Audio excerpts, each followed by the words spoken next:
Grace and peace to you. This is yours truly, Bishop Bowser, coming at you once again. I want to address a situation that I ran across today. There's a young brother by the name of Musla. I've seen him before, been at events with him before and things like that. But he got assaulted by the police, which is unfortunate. Most definitely praying for your recovery. But he said Bishop Bowser's homies, and then talk about the gang unit did this to him. He's tying my name into a bad thing that happened to him with law enforcement. And for the world of me, I don't know why he dragging my name into it. I know that some of the people he run with don't like me, you know what I mean? But it is what it is. But here's the thing, bro.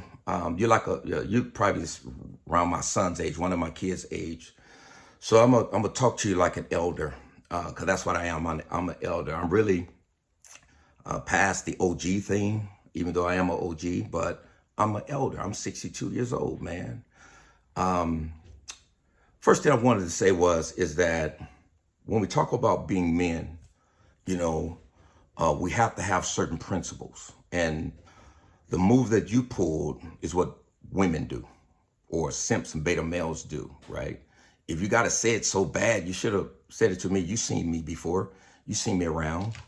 You could have came up to me and told me, look what your homies did to me. And I'm like, who was your homies or what have you? But you go online and you put my name in it, which is really slandering my name and trying to defame me, which is very disrespectful. But I just want to say, we got to be men of principles. Real men sit down and talk and work their issues out if they can work them out. And even if real men can't work their issues out, there's two things that they will do. They will agree to disagree.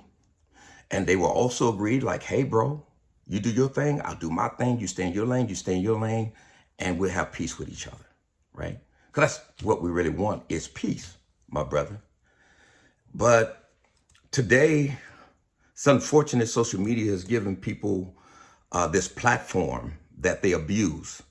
And, the reason why I have a problem with these racial justice groups because there's no accountability. And people can say and do whatever they want to do. And so, number two, you said they were my homies. First of all, my real homie is Jesus Christ. I'm down with him, okay? That's number one. On that, number two. But B, on that, is that I don't know if I should take that as an insult or wear that as a badge of honor, because I do have a professional, understanding relationship with law enforcement. We get along well. And the very fact, that the people and the groups that you run with over there or what have you, they know this. It's been for years. When we were all allies and working together, collaborating and partnering up together, y'all knew the work that I did, right? Didn't have a problem until, there were some issues and people want to hate on you and things like that. But go ahead and do your thing, But I just want you to know that my real homie is Jesus. But I don't know if I should be insulted or wear it as a badge of honor. The other thing is, but let's keep this real. I've been off the streets for 40 some years, December 5th, 1984. I left the gangs. I left all that stuff, right? I'm not a gang member and I'm not a gang banger. I'm a pastor, I'm a father, I'm an elder in our community. There's a lot of things I am, but one thing I am not, right, is I am not a gang member or a gang banger. But I will say this, is that I am formerly from West Coast Crips. And if I'm going to be down with anybody when it comes to the gang thing, or if anybody's going to be my homies, those are my homies over there on the West Side. Those are my homies. If you want to really say Bishop Bowser's homies, Bishop Bowser's homies are West Coast Crips. That's where I'm from. And let me just tell you this. If we're pushing peace, you're not going to establish peace this way, right? Which leads me to number three. What are you really trying to accomplish out of this, right? Because there's a lot of people on my side, in my community, on the west side, that loves me and respect me. Do I have my haters? Yes. Do a lot of my homies, some of them don't like some of the work I'm doing because of my relationship with law enforcement? Of course, but they respect me, right? And I ain't snitched on nobody, if that's what you're trying to get to. But I will tell you, check your circle, because I got receipts. And you see, this is the problem I have with the streets, is selective politicking. You want to call me the police and say my homies are the police, but you got people over there that's snitching and telling on people, getting people locked up. So yeah. You ought to know that I got the receipts, and I know I've seen things with my own eyes, heard things with my own ears.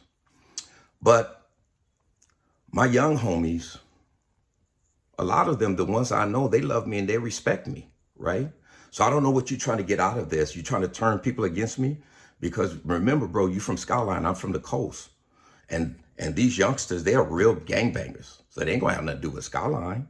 So when you do things like this, all you do is bring a greater divide, right? All you do is create more chaos and more problems, right?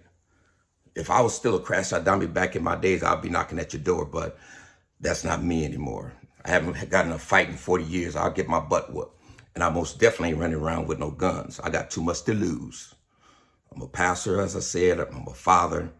I'm doing a lot of work in the community and this violence interruption work, trying to see people get their lives together and save. All the different things I am. One thing I'm not anymore is a crash out dummy, but once I was. And you got to be careful, man. And all I would say at the end of the day is that you don't know me like that, and put some respect on my name. And I mean that. God bless you.